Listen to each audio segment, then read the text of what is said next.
میں نے سرکار مفتی اعظم کی کچھ اور چیزیں بھی بہت سی دیکھی، مگر ان چیزوں کو میں بیان کرنے کا نہ تو وقت پا رہا ہوں نہ اس کی تفصیل پیش کر سکتا ہوں، مگر اتنا میں عرض کر دینا چاہتا ہوں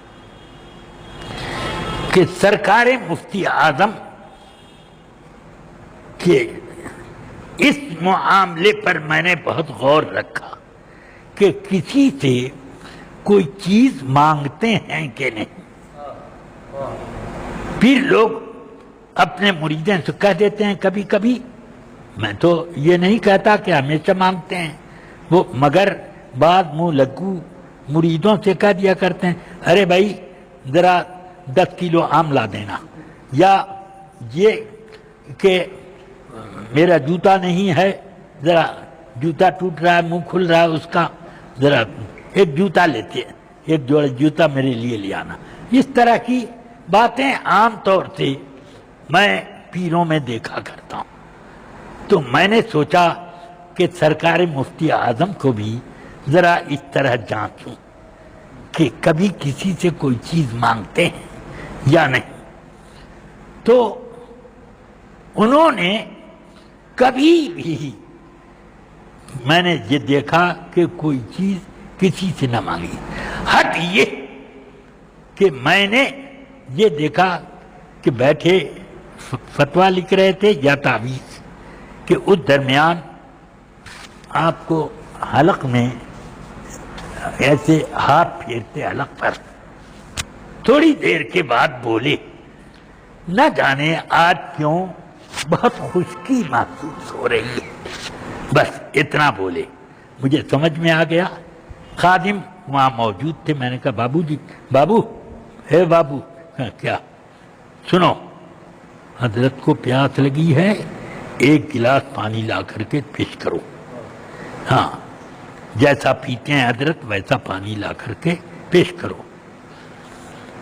اب حضرت جس سے بھی کہتے کہ ایک گلاس پانی لیا دو، مجھے پیاس لگی ہے، تو کوئی گناہ تو نہیں ہوتا ہے، یہ گناہ تو نہیں ہوتا، مگر مفتی اعظم کا اپنا جو معاملہ تھا اور اپنی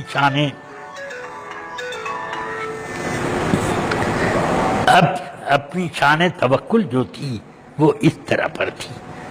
تو پانی آیا، فوراً آپ نے ایک گلاس پانی پی لیا، سمجھ گئے آپ؟ اسی طرح اب بیماری کے زمانے میں جس وقت جس بیماری میں آپ کی وفات شریف ہوئی، ایک مرتبہ میں حاضر ہوا تو فرماتے ہیں کہ بدن بہت چنچنا رہا، اس میں معلوم ہوتا ہے جیسے چیونٹیاں کاٹ رہی۔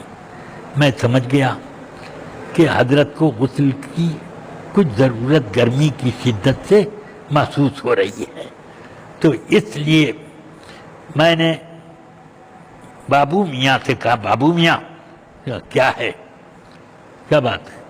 میں نے کہا حضرت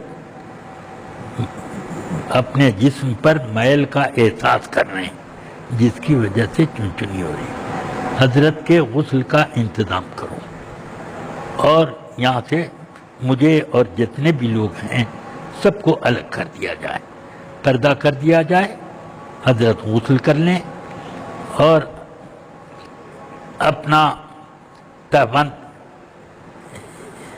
اور بندی پہن لیں، اس کے بعد کرتا وغیرہ تم پہنا دینا آ کر۔ وہ انتظام ہو گیا تو فرماتے ہیں ہاں بہت ٹھیک ہے۔ اب غسل فرمایا، کپڑے تبدیل کیے، سب کچھ ہو گیا، تو اب مجھے یہ کہنا ہے کہ اپنی کسی سے خدمت بھی نہیں مانگتے تھے کہ یہ ذرا کام کر دو، یہ ان کا زہد و تقویٰ تھا۔ اب ایک بار ایسا ہوا کہ میں بریلی شریف پہنچا تو وہاں میں رہا ایک روز، دوسرے دن حضرت نے اپنی نشست پر بیٹھک جو تھا درود شریف اللہم صلی علی سیدنا و مولانا محمد معدن الجود والکرم وعلی آلہ و اصحابہ بارک وسلم. حضور سرکار مفتی اعظم جس بیٹھک میں گھر کے بالکل باہری حصے میں جو بیٹھک تھی اس میں تخت پر اکیلے آپ کی مسند ہوتی تھی، مگر ایک روز صبح میں پہنچا تو حضرت نے خادم سے فرمایا یہ مسند ذرا ادھر ہٹاؤ اور ایک مسند اور ادھر دائیں طرف لگاؤ، تو لگ گئی. پھر تھوڑی دیر کے بعد حضور برہان ملت تشریف لائے رحمت اللہ تعالی علیہ، تو وہاں آپ کو بٹھایا، بیٹھ گئے. پھر آپس میں خیر عافیت یہ وہ سب گفتگو کچھ ہوئی اور حضرت کچھ لکھتے رہے اور ان سے بات بھی تھوڑی تھوڑی ہوتی رہی. اس بیچ میں پتہ نہیں کون سی بات کے جواب میں حضرت نے فرمایا کہ جب میری شادی ہوئی تھی تو اس وقت میں نے 3 روز کے 4 روز مجھے ٹھیک یاد نہیں، مجھے کچھ کھانے کو ملا نہیں، بھوک مٹانے کے لیے کچھ کھانا ملا ہی نہیں، تو میں نے کھایا نہیں. انہوں نے اب وہ لوگ اپنا آپس میں دوست تھے تو فرمایا برہان ملت نے حضور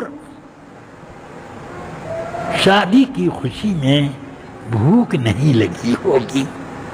تو حضرت بڑی سنجیدگی سے فرماتے ہیں جی نہیں، یہ بات نہیں ہے، بلکہ بچپن سے میری یہ عادت ہے کہ میں نے مانگ کر کھانا نہیں کھایا، میں نے مانگ کر کھانا نہیں کھایا. ایک تو مانگنا ہوتا ہے دوسروں کے دروازے پہ جا کے، گھر میں کون ہے جو کہ مانگ کر نہیں کھاتا ہے؟ گھر کے اندر اپنی بیوی ہی سے کم کہہ دے گا کہ کھانا لے آؤ، پانی پلا دو. کہیں کہ میں نے کبھی مانگ کر بچپن سے کھانا نہیں کھایا. 3 روز یا 4 روز ہو گئے تو بڑی اماں کسی کو کہتے ہوں گے، انہوں نے یہ کہا کہ ننھے میاں کو کسی نے کھانا کھلایا، کسی نے کھانا کھلایا. سب گھر کی عورتیں ایک دم اچنبھے میں آ گئیں، نہیں تو تم نے سب کریں کہ نہ کسی نے نہیں دیا کھانے کو. آپ تو وہ جلال میں آ گئی کہ تمہیں معلوم نہیں ہے کہ وہ کبھی مانگ کے کھاتے ہی نہیں، اس لیے جلدی کھانا تیار کرو. اور خود اپنے وہ سینی میں طرح طرح سا کھانا سب حصہ پیالوں میں وغیرہ سجا کر وہ اپنے ہاتھ سے اٹھا کر لائیں اور پھر نوالا بنا کر اپنے ہاتھ سے مجھ کو کھلایا کہ ننھے میاں آپ کو بہت تکلیف ہوئی، ہم لوگوں کو معاف کر دیجیے گا.